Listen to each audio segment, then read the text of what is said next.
In this video, the homie Socialist for All, or Socialism for All,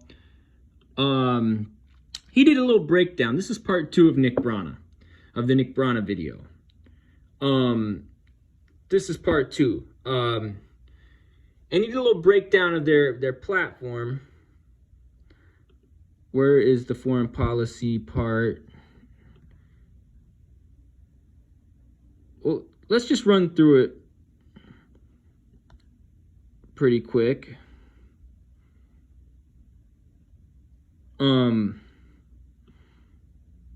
also it's telling that Nick Brana went on Caleb Maupin's show. You know, the two of them have a similar agenda and they have done similar actions.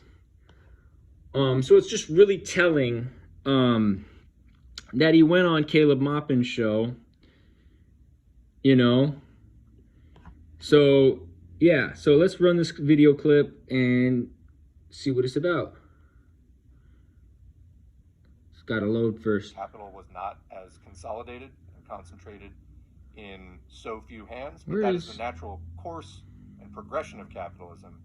You just can't maintain that. We need to move beyond capitalism and have the rule of the working class and socialism. We need to change the mode of production from privately owned industry operated for profit, that's capitalism, and change it to collectively, socially, publicly owned industry that is operated for use or to meet need, not for profit, not to create exchange values to be hoarded by capitalists, etc. All right, proceeding. Shuttered businesses and production facilities often leave workers and surrounding communities in financial ruin. Grant workers the option to collectively purchase factories and plants as an alternative to shutting them down. Reverse the outsourcing of American jobs and renegotiate trade agreements that have proven disastrous to workers worldwide. So comment there on that paragraph.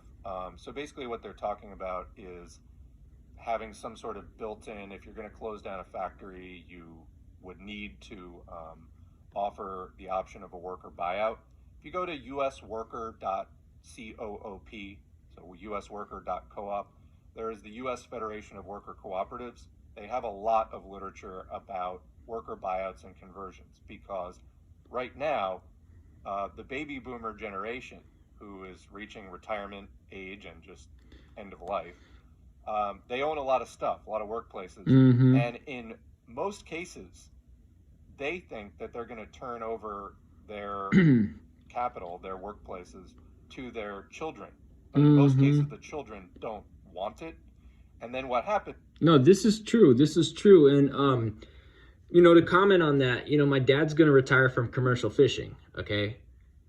It is unknown whether he'll give the boat and, you know, his quota to my brother, because I love to eat fish, but I ain't a commercial fisherman. Let's be honest with that.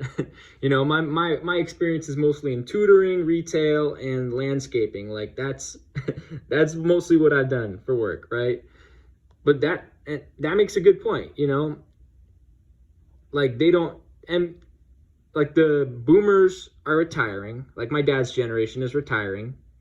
And my generation, the millennials, we don't necessarily want to do the same jobs or same businesses as the boomers, you know? Is they either just shut down completely or they get bought out by like some giant, you know, capital firm.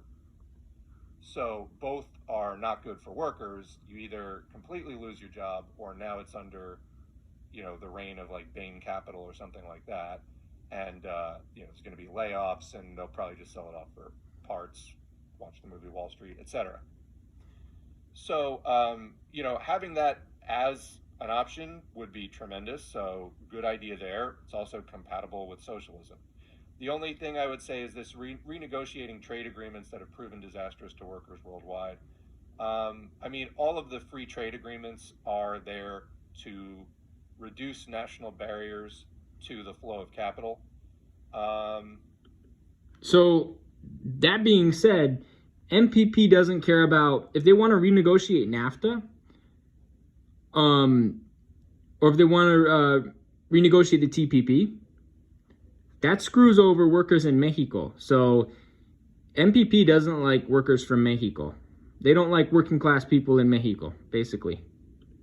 A lot of times Trump ran, for example, on renegotiating trade agreements.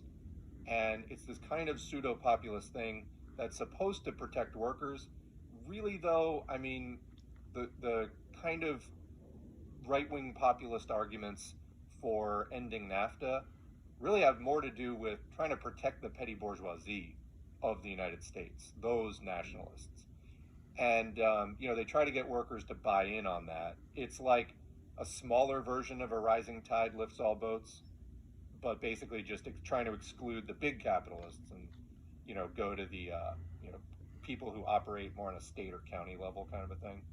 So anyway, the renegotiating trade agreements, I think there just needs to be a much larger discussion about that, because, and not to say that a socialist United States or any other country wouldn't renegotiate their trade agreements, but the way that this is often presented is kind of more of a nationalistic argument.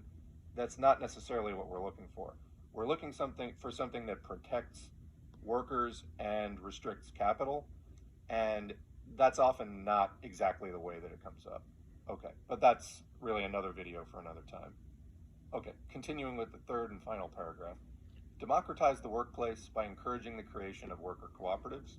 Modern corporations are completely undemocratic. Comment, all corporations at any point in history are completely undemocratic. Back to the text. Workers don't share in the ownership of the company, elect leaders from amongst themselves, or have any say in the company's direction. Unelected investors and executives hoard the wealth that the workers produce, leaving them just enough to survive and continue generating profits. Our ancestors brought democracy to government, and now we must extend it to the workplace, where we spend much of our waking lives. Working people should participate in management of the corporations that they contribute to, just like they participate in the management of the country where they live. Oh boy. Worker cooperatives build unions directly into the fabric of the corporation. So commenting now, that's the end of that paragraph. Yes, more worker co-ops would be great. They are not socialism. I want to make that really clear. You need much broader national changes to suppress the bourgeoisie to get socialism. Worker cooperatives, yes, you can certainly have a strong cooperative sector in a socialist economy. I don't know what to say about this democracy stuff as far as, okay, so our ancestors brought democracy to government. Not really. I mean, they took it away from the monarchy. Okay. I think this is just not the greatest framing. And now we must extend it to the workplace. I would put it more like this. I think it's a little bit more accurate. Political democracy is kind of putting the cart before the horse. The real power in society is economic. So without economic or industrial democracy, political democracy is meaningless. I would put it a little bit more like that. Working people should participate in management of the corporations that they contribute to. Again, the extent to which workers participate in the management of the country, not the greatest model for what you want to extend to the workplace, because it's a sham.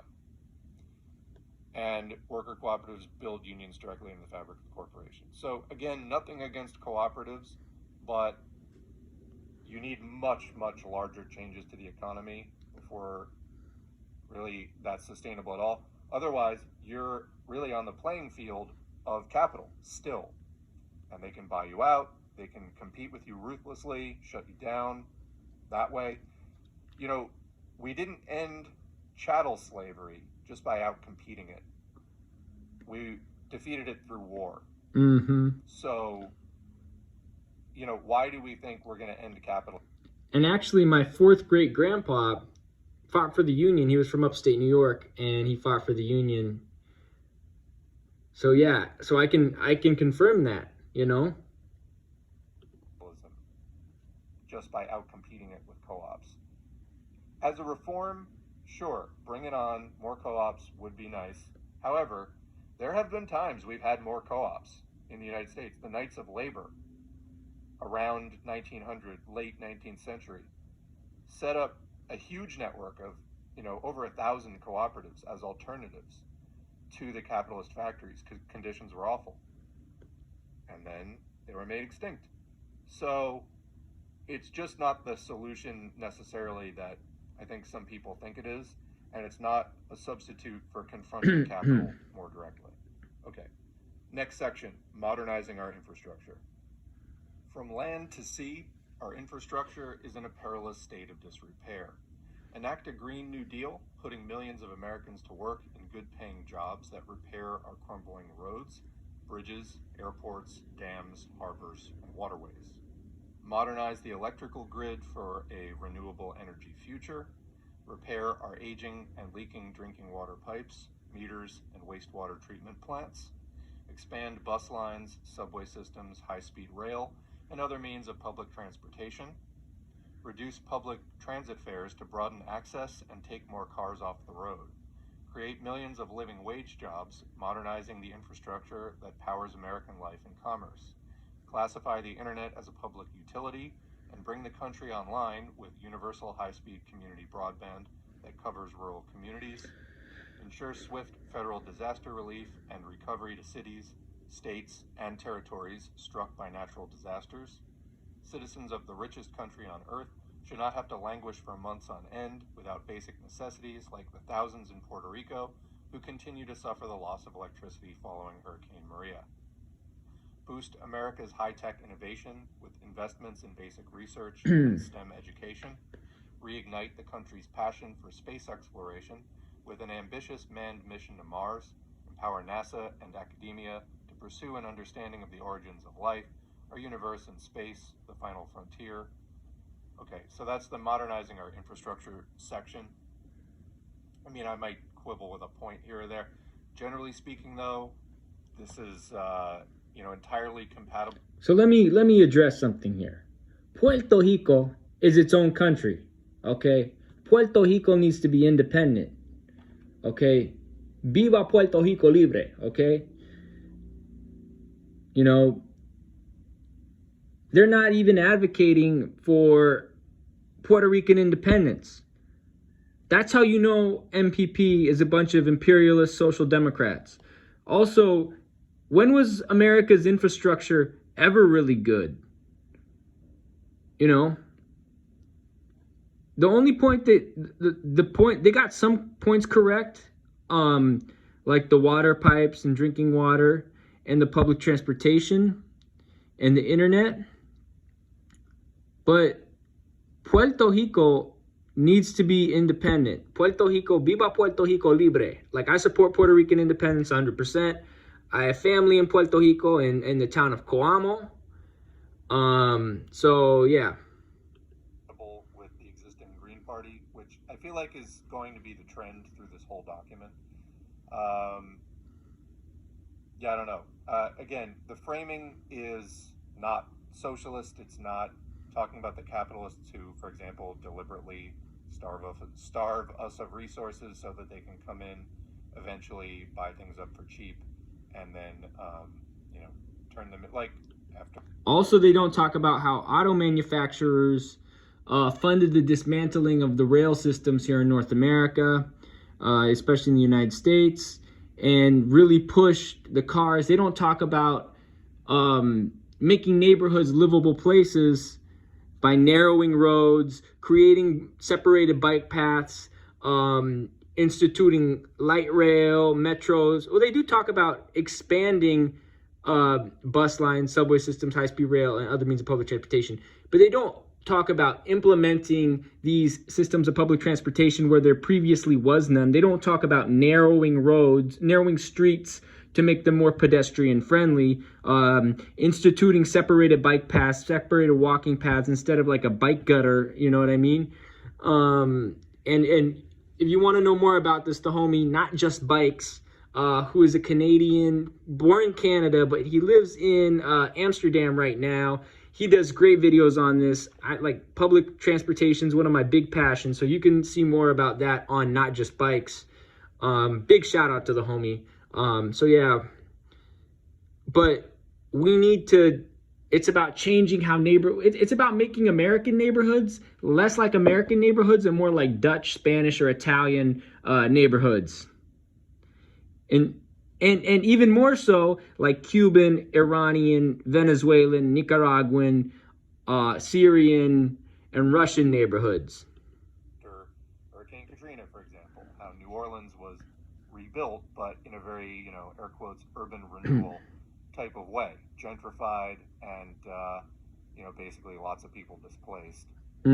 So very much, I think, the same thing going on in Puerto Rico now. Okay, next section. And Puerto Rico is an independent country. It was stolen from the people of Puerto Rico by the United States. Viva Puerto Rico Libre. A fair tax code and modernizing small business. In the 1940s and 1950s, the top marginal tax rate was above 90%, and Franklin Roosevelt proposed a maximum income. While we won't go that high, we will restore higher taxes on corporations and the wealthy, requiring them to pay their fair share of the costs involved in the public infrastructure and services that power their companies, increase the inheritance tax and introduce a wealth tax for multimillionaires, raise the capital gains tax, which allows billionaires to pay a lower tax rate than nurses and truck drivers. Small businesses employ half of American workers, level the playing field for small business owners. They can't afford corporate lobbyists who bribe politicians or lawyers into setting up offshore tax havens. Close tax loopholes that allow multi-billion-dollar corporations to pay effective tax rates of zero. End corporate welfare as we know it. Ban corporate inversions and the use of offshore tax havens that cost our country more than $150 billion in annual tax revenue. Ban the practice of no-bid government contracts. Okay, so again, I disagree with some of the framing. I think that's going to be a consistent thing here. But we're talking about raising taxes, closing tax loopholes, not allowing offshore tax havens, etc. Again, I'm not looking to join the movement for People's Party, so I'm not really analyzing it from that point of view. This is more from the point of view of, is this redundant with existing efforts such as the Green Party? I would say yes. Of course. Including that section. Of course it is. Next section. Rein in Wall Street and create public banks. The massive too-big-to-fail banks are much larger and more consolidated than when we bailed them out after causing the Great Recession. They are threatening to crash the global economy and wipe out millions of jobs again. Revive Glass-Steagall and break up the big banks. End too big to jail and hold accountable financial executives who defraud the public. Pass a financial transactions tax and regulate the sale of derivatives. Reduce and cap credit card interest rates. Rein in corporate power by breaking up monopolies, enforcing antitrust laws, and reversing the consolidation of businesses. Ban corporate stock buybacks that are used to manipulate the stock market and taxable income, to reduce investment in R&D, and to inflate CEO compensation. Eliminate conflicts of interest and increase transparency at the Federal Reserve, ensuring that it operates as a public... Abolish the Federal Reserve, abolish interest on loans, riba, that kind of stuff, abolish the Federal Reserve and abolish interest on loans, which is called riba, and, Islamically it's haram, Public bank for the people of the U.S. Enforce stricter oversight of banks, revoking the banking licenses for those that repeatedly engage in criminal, fraudulent, discriminatory, and negligent activity at the public's expense. Immediately revoke the licenses of banks found to be financing terrorism and drug cartels that presently get off with minor fines. Prohibit banks from writing off fines from criminal activity as tax deductions.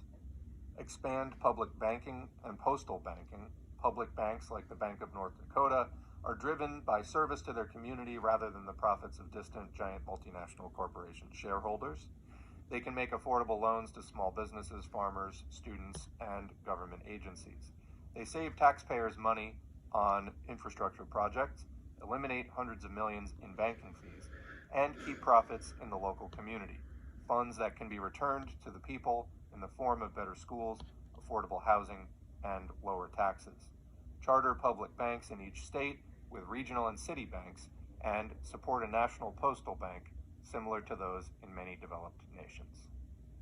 Okay, that's the end of that section. again, this is like pretty common sense stuff. Um, you know, I know some people would like to go further than that. Yeah, that being said, it doesn't go far enough. We need to abolish the Federal Reserve, abolish all interest on loans, because interest on loans is haram, it's riba. Um, yeah, but definitely abolish the Federal Reserve, um, and abolish all private banks. Abolish all private banks. Um, the only banks that should exist should be public banks. Public banking. That's what we need. Public banking. Abolish private banks. Abolish the Federal Reserve. Abolish all interest on loans. And let's prosecute these private banks. I think virtually, I don't think there would be much opposition to any of this. Again, I'm not looking to join. I'm not looking to endorse. That's not what I'm saying here. But just, what's the purpose of this political party that is making a lot of noise on places like, progressive Twitter? Why don't people just join the fucking Green Party? I mean, that's really the thing, is like, what's your excuse today for not joining the Green Party? It's like, if you're interested in things like this, there's a party, it's existed for decades. It has some kind of presence in many localities. Why don't you just do this rather than building a duplicate alongside of it? All right. Last section in the economics part, fair trade. Reverse trade policies and agreements like NAFTA, CAFTA, PNTR with China that have outsourced millions of jobs and created a global race to the bottom in wages. Comment, it's not entirely trade policies like that created the global race to the bottom. It's just capitalism. I mean, of course, it's just capitalism, It's just capitalism. It's capital doing what it's going to do. I talked about the trade policies earlier. There are much larger forces at play with those trade policies. I think that this is, somewhat short-sighted that it's not addressing that in its framing, which is really my most consistent problem with this document.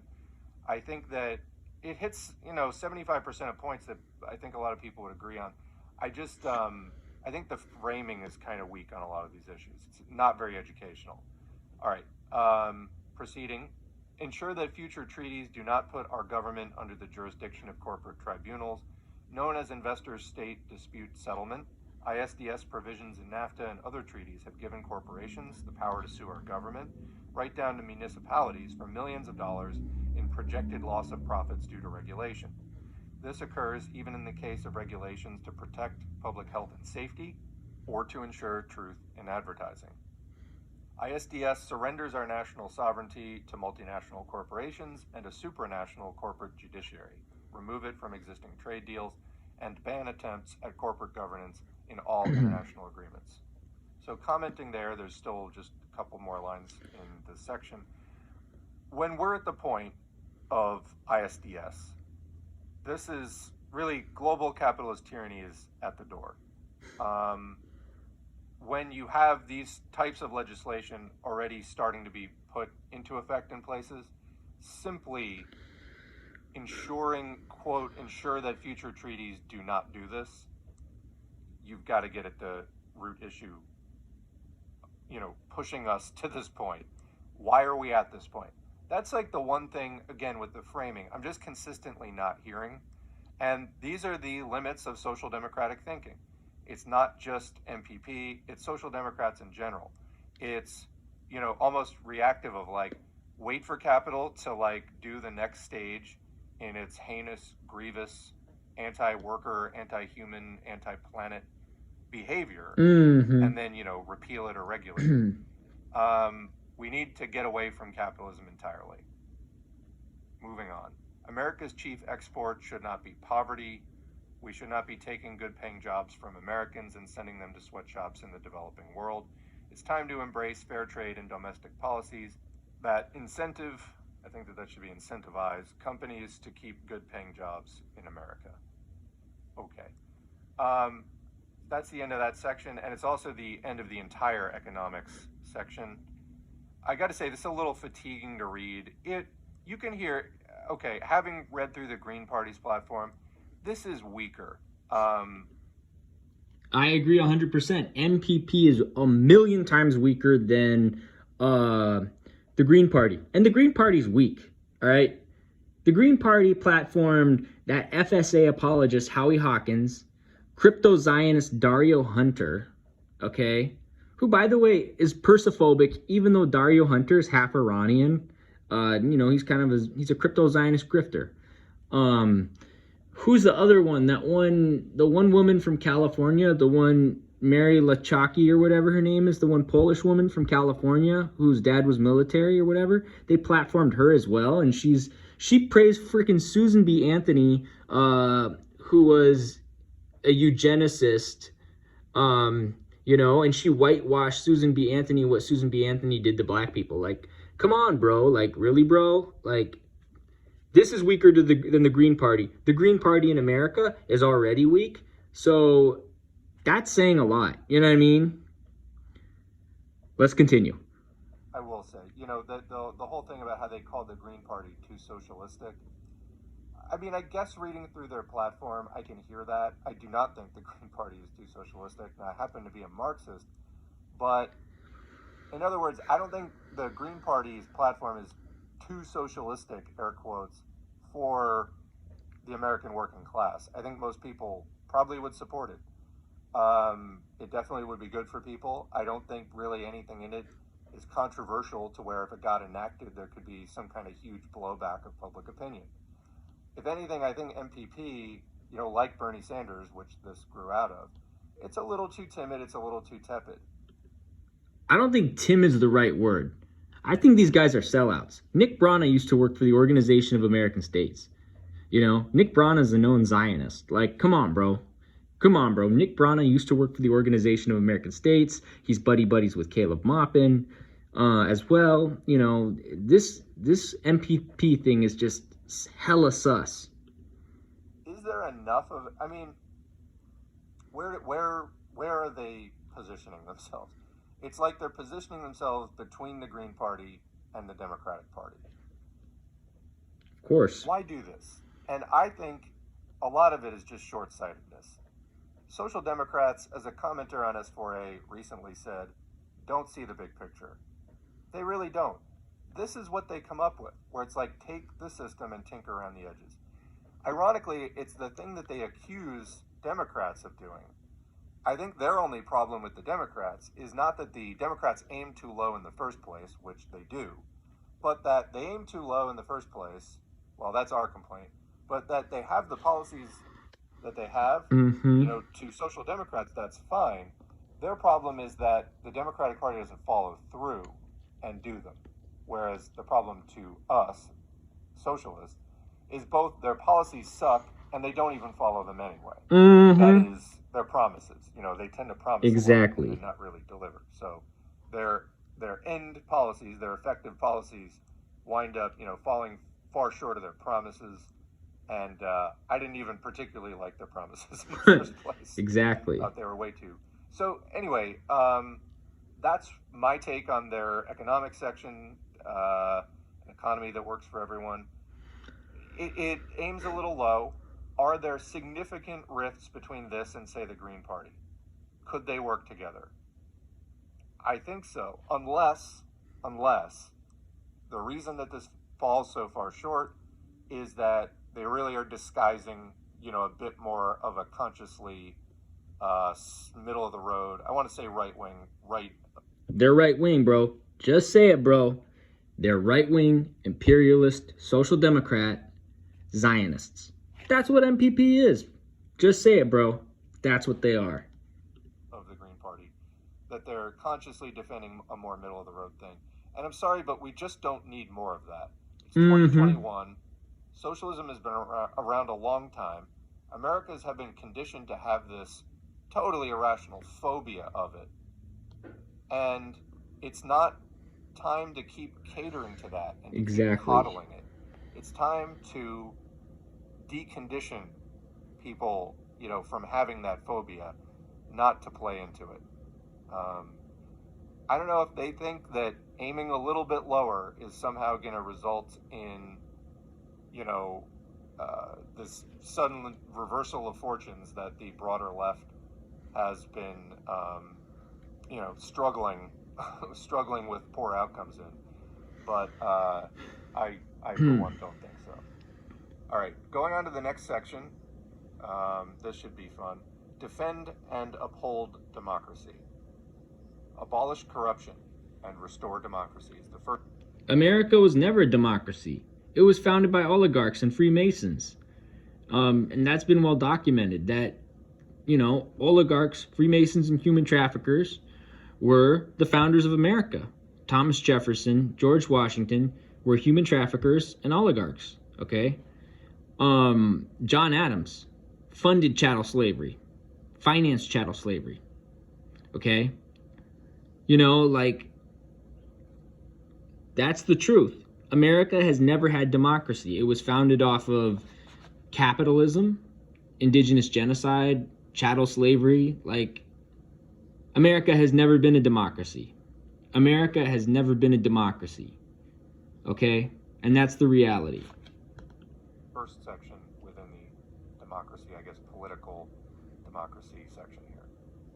Corruption is legal and rampant in America. I gotta say, too, commenting, I'll bet just a couple of people wrote this, because I feel like the way things are worded, it's like one or maybe two people who thought they were kind of clever wrote this up. I don't get the feeling that this document passed through many hands. And to be fair to them, they said they're going to work on it at their 2021 convention this year. But that may also be part of the deficit here, is that it's coming from too narrow a point of view. Okay, anyway. Corruption is legal and rampant in America. Our political system is awash in corporate and billionaire money. We no longer have elections, we have auctions. Okay, we get the point. Politicians say what their voters want to hear and do what their donors want to see. The problem is not a lack of honest politicians. It is a system that structurally incentivizes and rewards corruption. Call it capitalism. Of course, it's capitalism. Politicians will serve donors and special interests as long as that is the way to win.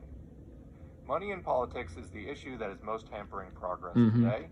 Donations from the pharmaceutical industry keep drug prices high.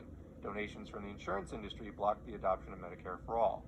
Donations from the prison industry keep harsh drug laws in place. Donations from the military industry keep us in a perpetual state of war. Donations from the fast food lobby keep wages at starvation levels. Donations from the oil lobby prevent us from taking on climate change. Money in politics is the bottleneck that is preventing the dam from breaking on the many progressive policies that the public desperately needs. So commenting there, money in politics, in my opinion, is a significant contributor to the U.S.'s, peculiarly backward, really unusually and especially backward system of far-right politics that tend to win the day. There are also other issues. How did we get to this place in the first place?